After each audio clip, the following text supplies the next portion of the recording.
Welcome to UO Today. I'm Barbara Altman, Director of the Oregon Humanities Center.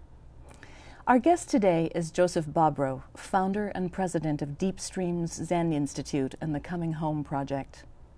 Bobrow is also a licensed psychologist in private practice in San Francisco and a faculty member and supervisory and personal analyst at the Psychoanalytic Institute of Northern California.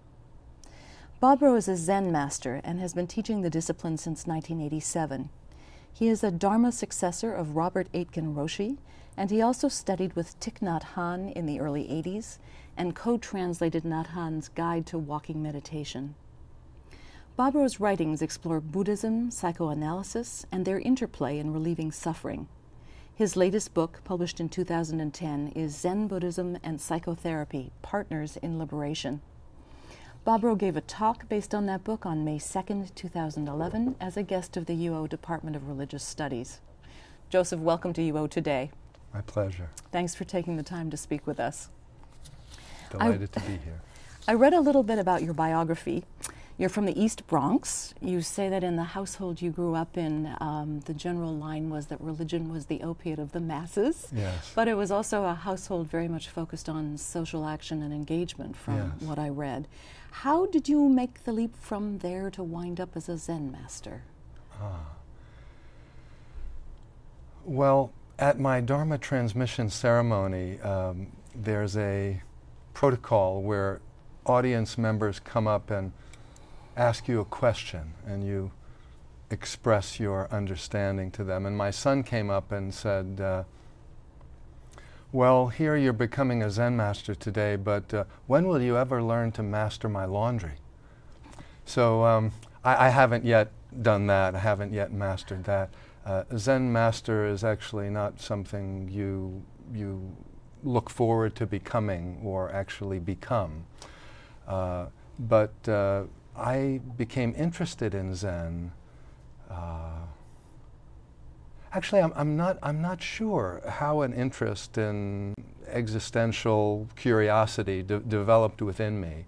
I think probably it had something to do with questions about my own identity, which probably have their roots in the fact that my father left when I was an infant and wasn't sure who my father actually was.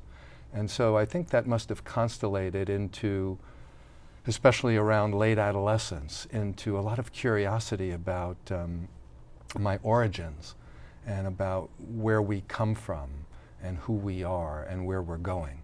I remember the first time I entered my teacher's library, Robert Aitken's library. He had a well-known Gauguin print, and in the corner of this Gauguin print were the questions, where are we going, where did we come from, who are we? And those are the orienting questions of Zen. So I think there was probably a good fit between my own both personal journey, the existential curiosity that evolved in late adolescence to find not only my father but my true nature, and the what Zen Buddhist practice provides, and also the particular setting on Maui, the Maui Zen temple, and my teacher and that whole setting, which was very nourishing to me. That's a very efficient way to trace a difficult trajectory to explain, I think. And I'm assuming you taught your son to master his own laundry. He never wasn't very receptive to those Zen teachings. That was an uphill battle. Higher teachings, perhaps. So then what led you to integrate psychoanalysis with Zen Buddhism? That's a quite different stream of learning and healing. How did you come to integrate them? Well, we had a family friend who was a psychoanalyst and a distant cousin of my stepfather. And when he would come around, he was very respected and seen as a good man. And he has a lot of integrity. He's smart, but he's a good man. And so that was part of the ideal, I think, that my mother held. And so as an impressionable teenager looking around for what's respectable and what's worthy, I sort of valued him. And then I had my own first reason to seek out a psychotherapist as a young man, separating from my family, poised to to travel to France to do some studies, and plagued by separating and anxieties around that. And so I saw a psychoanalyst who was a colleague of our family friend for a brief consultation. And during that process, which was very helpful to me, very short course of therapy, I was pestering him with questions not only about myself, but about the process we were engaged in. And he said that I would make a good psychologist. And that planted some seeds in my mind. And then I had a couple of teachers at CCNY, so early psychopathology courses, introductory courses in psychology, who were analysts. And so it just seemed to be going in that direction. And they were very open-minded. They presented complex teachings on the unconscious in a very simple way. And I was just like a sponge. And there was just some resonance about the unconscious, about the role it plays in human development and in everyday interactions. And I knew, even in my early 20s, that at some point I would become a psychologist and probably a psychoanalyst. So I hadn't been at the Zen temple but 3 or 4 months, and I accompanied my Zen teacher, Robert Aitken, to a conference in Honolulu, a humanistic psychology conference, where I met a psychoanalyst who was to become a future mentor of mine. So the two streams were intertwined at the very beginning: Zen Buddhist practice and emotional growth and the psychological pathway to healing. Did you make a conscious decision at some point, though, to bring both of those schools of thought and kinds of practice together into the Deep Streams Zen Institute that you founded? Not at all. It was never a conscious practice. It was an organic unfolding at every step along the way. I could not have choreographed it had I tried in the way that it unfolded. And in fact, in my psychoanalytic practice and in my own personal Zen practice and in my teaching, I always kept them separate, unlike a lot of colleagues who are very interested in actually implementing a hybrid. I remember someone asking me once, I'm so excited to meet you. How do you combine Zen and psychology, in your practice? And I said, I don't, actually. But they're always intertwining and cross-pollinating inside of me. So obviously my practice, Zen practice, influenced the way that I did psychoanalysis, and being an analyst hopefully gave me some tools in helping my students in Zen practice, but I tried not to blend them until I began working with incarcerated youth. And I realized that introducing meditation practice helped the quality of the small group that I was mentoring them in. And I could see how much more open they became with one another and themselves. And I said, these two things can actually work together in an interdisciplinary setting, not necessarily in a treatment setting or in the Zen setting. And then the next step was the Coming Home Project.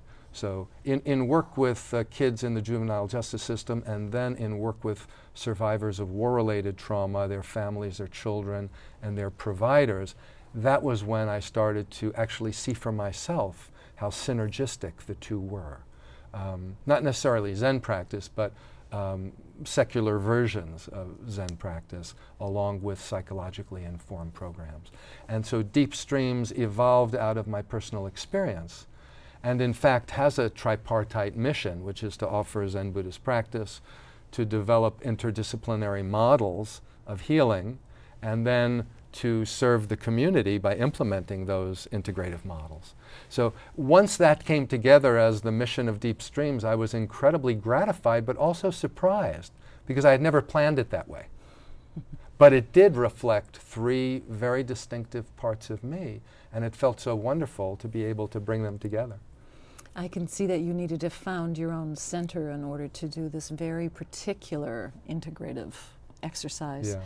You talked about some ways in which Zen and psychotherapy are complementary.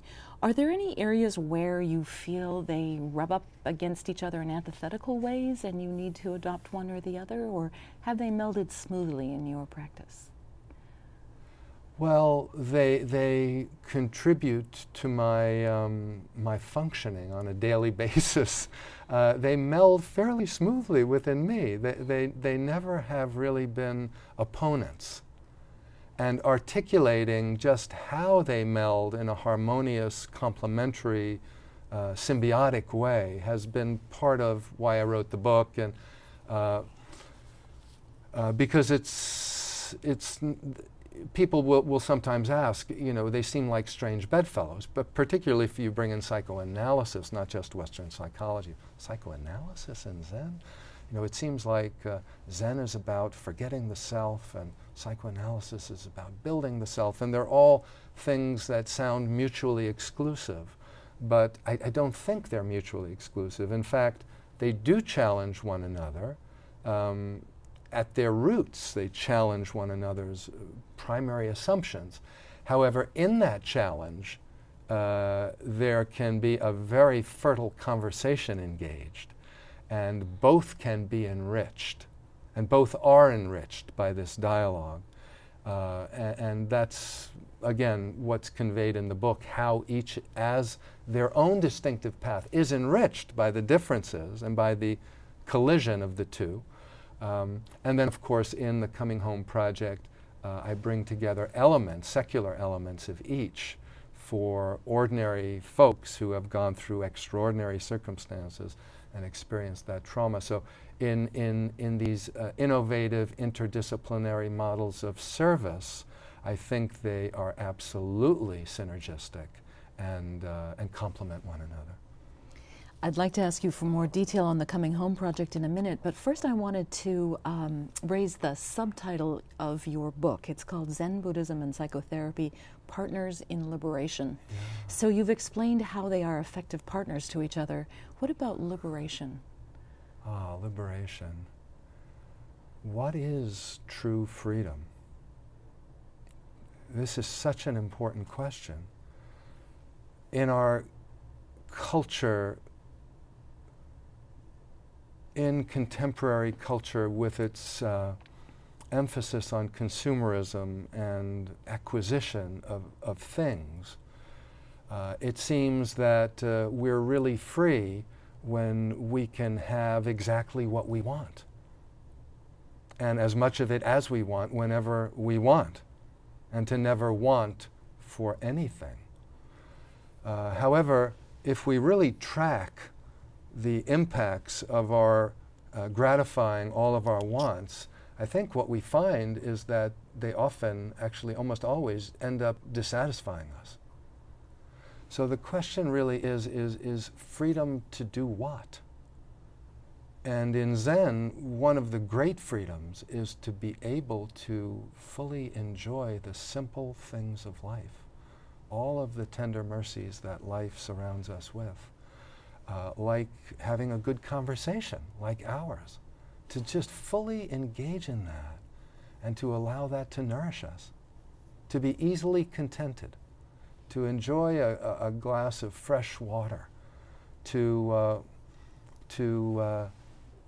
appreciate our growing baby and the stages that baby is going through, to enjoy a meal with somebody, to just clean the bathroom, something that might disgust some of us. But in Zen, each activity is a gateway and an expression of our true nature. And so if we could really grasp that deep inside, then we could be much more easily contented and less dissatisfied in our life. So free to do what? Free to live a fulfilled life. Your choice of the word liberation implies that we need to be liberated from something else in order to attain that freedom, however. So you're talking about, or your idea is perhaps how to liberate us from those other constraints and allow us to move into a different kind of freedom? Well, indeed, there are obstacles to freedom, and from a psychotherapeutic perspective, they can be identified, and from a Buddhist perspective, they can also be identified. I'm focusing somewhat more on the Buddhist understanding of why we are unable to find true happiness and peace and freedom, and to convey that in our lives. But each particular path has its own analysis of what are the obstacles to freedom and to living with maximal aliveness personally, and a sense of meaning and purpose, and to make the kind of connections both within ourselves and with others and with life as a whole that nourish and nurture us. But the one I'm focusing on for now is that we ignore the riches that are directly in front of us because we're always looking, the grass is greener on the other side of the rainbow. And the other reason is because we're busy pushing away pain and reaching after pleasure. And the other thing that Buddhism and psychotherapy help us with is how to transform suffering, how to encounter it directly, and not be maybe so allergic and phobic to suffering. Because sometimes what happens is that in becoming allergic to suffering, we shut the faucet off entirely, the whole faucet of life, and the good along with the bad. And so learning how to encounter our suffering, and in the case of veterans and their families, actual traumas, in a way that allows us to meet them and digest and metabolize them without pretending that we should just cheer up, makes us feel more confident in our ability to meet all of life, the good, the bad, and the ugly, and so makes us a little bit less afraid and more confident that each moment of life, be it good, bad, or ugly, is presenting us with a wonderful opportunity and expression for fulfillment. I like the point very much in some of the interviews I've read of yours that really we need to stop thinking about pain as something we need to avoid. In other words, we can have a rich, fulfilling, thoughtful, engaged life that includes the kind of pain that a lot of returning veterans must bring with them. Indeed, indeed. There's a phrase from Zen which is not turning away. And I think there's a great deal of energy we spend in turning away. As a culture, sometimes we turn away from our veterans and their families and the cost of war, just as internally we will turn away from certain elements of our experience. I'd like to ask you to elaborate a little bit about the Coming Home project. I understand that it has a lot of different facets to it. You founded it in 2006, is that correct? The end of 2006 was our first program. So it's been up and running for 5 years now, and I believe its mandate is to recognize, care, and support for vets of Afghanistan and Iraq, particularly? Yes, in particular. One of the things you do is retreats for those vets. Right.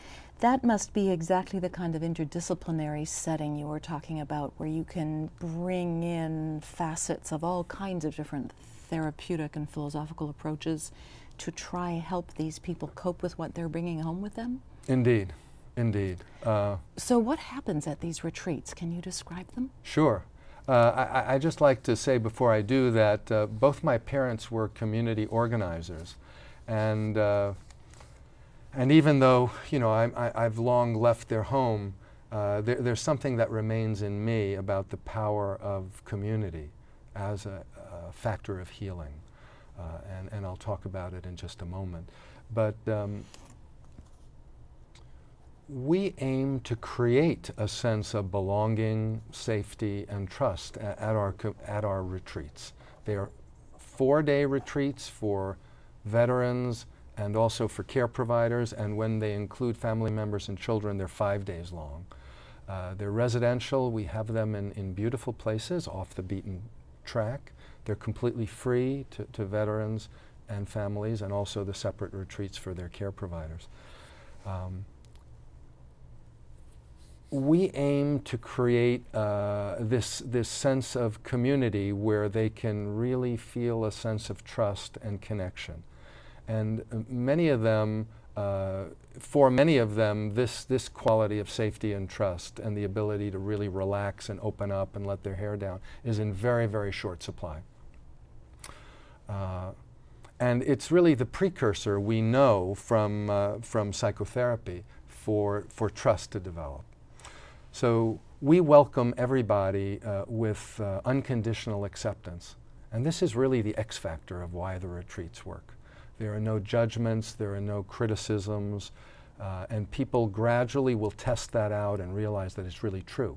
And they can connect with themselves in a new way, with their peers, with their family members, and also with their community, with resources in their community. So what do we actually do at the retreats? What are the activities? If unconditional compassion, and sometimes I even say unconditional love, is the secret sauce that creates a sense of community, and I do think it is, then what are the actual activities? Well, we get together in large groups and small groups to share stories and experiences. And not that we needed the confirmation of experimental organizational psychology in the New York Times, but just a few months ago an article appeared in the New York Times describing how the ability after surgery for a particular patient to tell his or her story and to have it understood, to feel like it's really understood, speeded up the physical healing process post-surgery.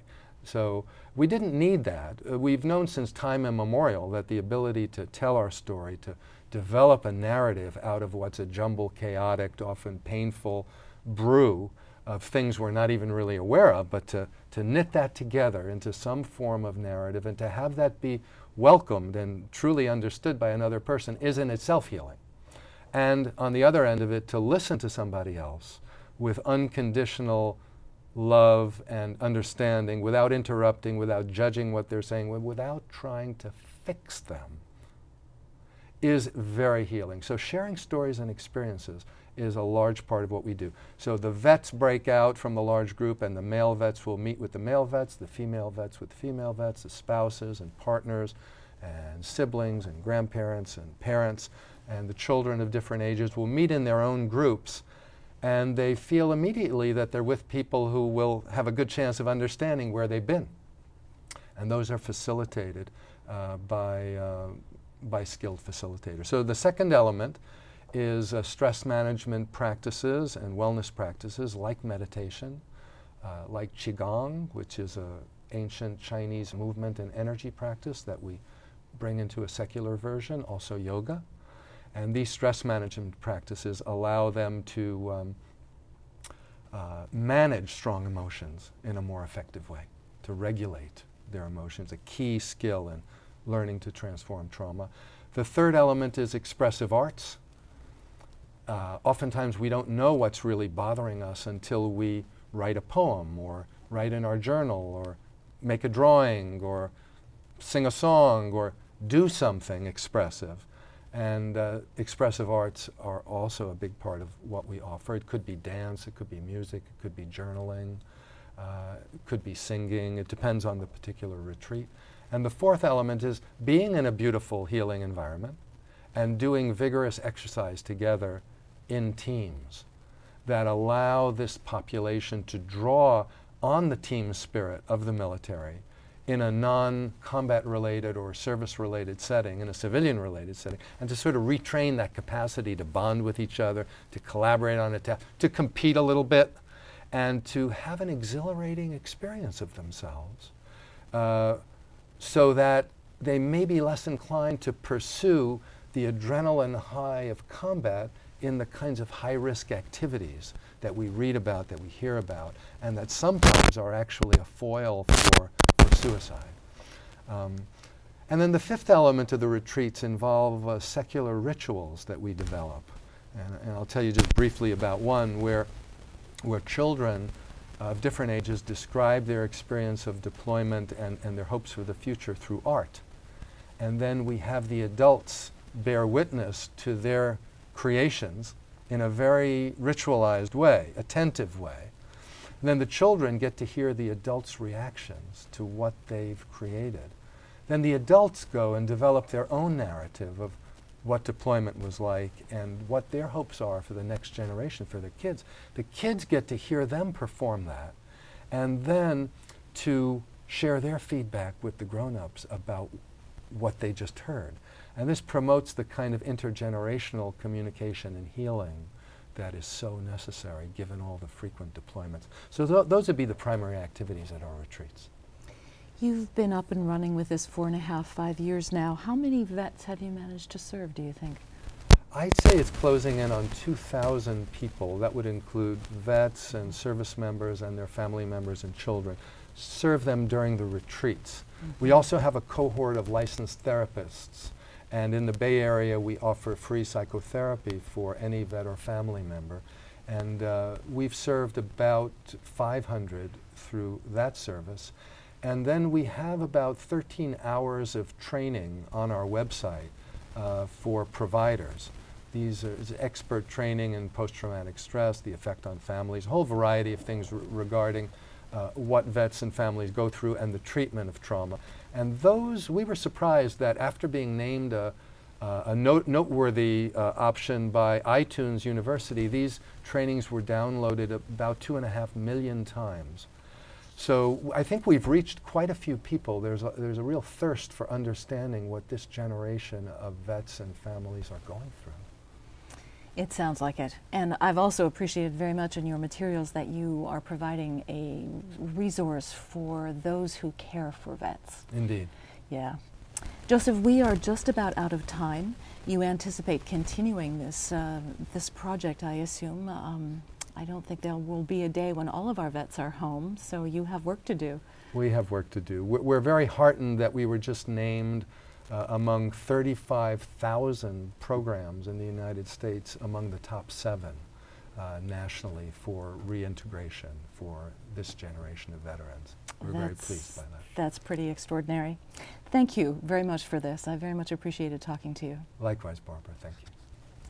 We've been speaking with Joseph Bobrow, founder and president of Deep Streams Zen Institute and the Coming Home Project. Bobrow's writings explore Buddhism, psychoanalysis, and their interplay in relieving suffering. His latest book, published in 2010, is Zen Buddhism and Psychotherapy, Partners in Liberation. Bobrow gave a talk based on that book on May 2nd, 2011. His talk was co-sponsored by the UO Department of Religious Studies and the Oregon Humanities Center. Thank you for watching, and see you next time.